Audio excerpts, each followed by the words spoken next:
हम्म।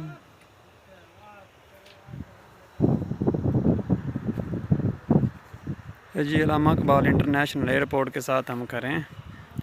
यहाँ पे पिछले दिनों तूफ़ान आया था जिसकी वजह से ये प्लेटें टूट गई थी। तो हम यहाँ पे ये जो स्टैंड थे ये ठीक करने के लिए आए हैं।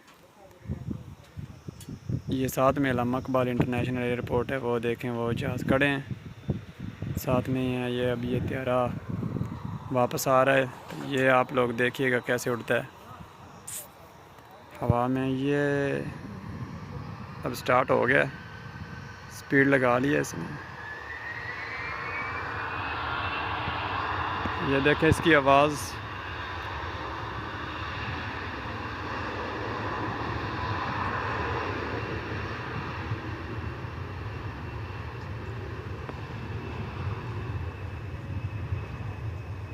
वहाँ से जाकर ये उड़ जाएगा।